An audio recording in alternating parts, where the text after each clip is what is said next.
Hello students, welcome to RNS classes.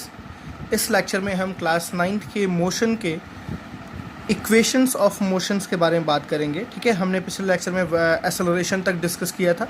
चलिए students, equation of uniformly accelerated motion basically ये होता क्यों है, क्यों यूज़ करते हैं। ठीक है ना, हमें तीन इक्वेशंस के बारे में पढ़ने हैं। v is equals to u plus a t, s is equals to u t plus half a t square and v square is equals to u square plus two a S.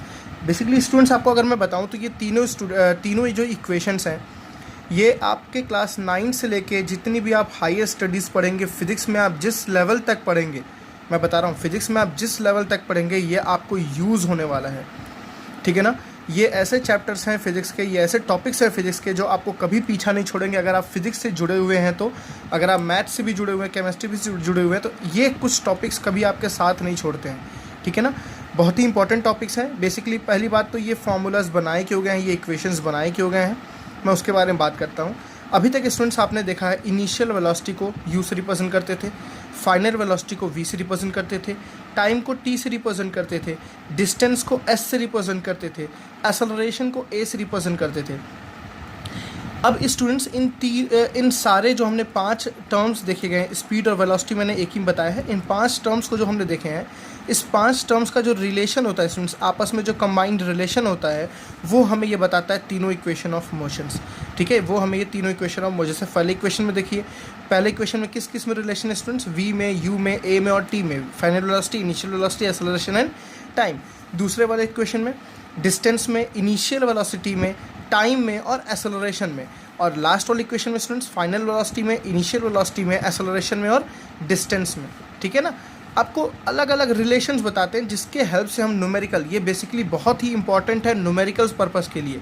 अगर आप तीनों को जानते हैं तो numericals आपके बहुत easy हो जाते हैं।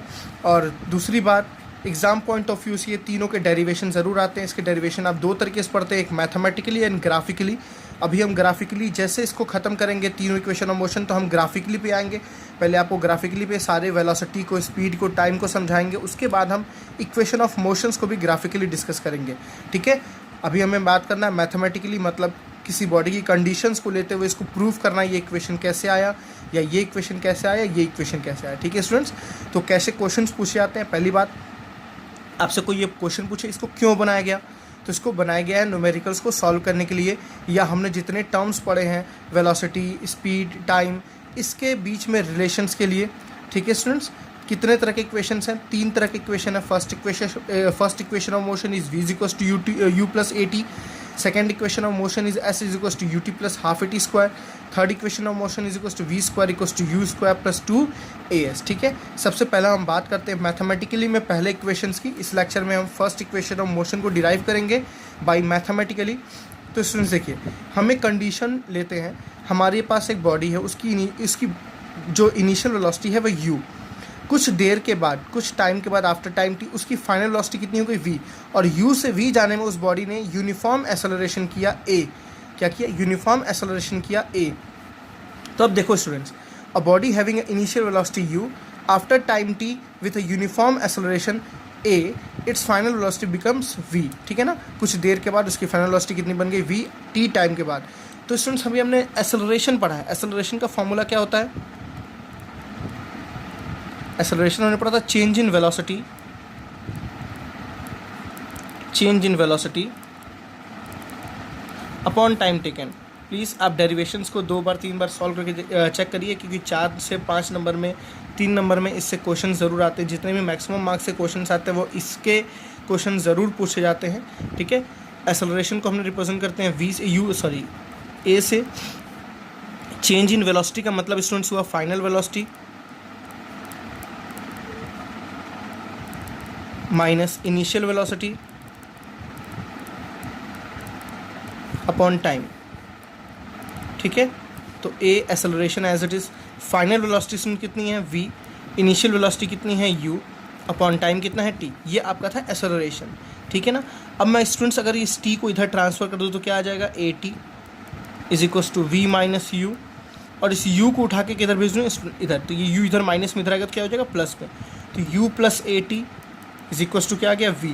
This is your first equation of motion. आप इसको ऐसे लिख दीजिए, v is equals to u plus a t. ये स्टूडेंट्स क्या आपका फर्स्ट इक्वेशन ऑफ मोशन, जहाँ पे v क्या है फाइनल वेलोसिटी, u क्या है इनिशियल वेलोसिटी, ठीक है स्टूडेंट्स, a क्या है एक्सेलरेशन और t क्या है आपका टाइम टेकन।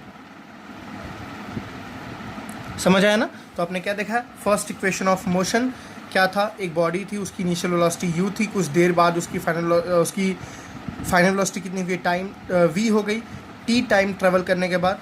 तो मैंने यहाँ से लिया एक्सेलरेशन का formula change in velocity upon, ये इंपॉर्टेंट है स्टूडेंट्स, ये पूरा लिखना, ठीक है ना, कंडीशंस आपको लिखनी ज़रूरी है, किस कंडीशन में ये हो रहा है। Acceleration equals to change in velocity upon time taken, change in velocity का मतलब होता है final velocity minus initial velocity upon time, ठीक है। A as it is final velocity का मतलब v, इनिशियल वेलोसिटी का मतलब u, टाइम का मतलब t, यहाँ पे हमने t इधर ट्रांसफर किया तो ये आ गया a t is equals to v minus u, मैंने माइनस यू को इधर भेजा तो क्या आ गया प्लस यू, ठीक है, u plus a t is equals to v। तो इक्वेशन क्या आ गया students, v is equals to u plus a t. This is the first equation of motion between v, u, a and t। तो जिस numerical में हमें v, u और a और t के बीच में रिलेशन दिया रहेगा, हम वहाँ पे फर्स्ट इक्वेशन ऑफ मोशन को यूज़ करेंगे। नेक्स्ट लेक्चर में चलिए हम सेकंड इक्वेशन ऑफ मोशन के बारे में डिस्कस करेंगे। So students, thank you.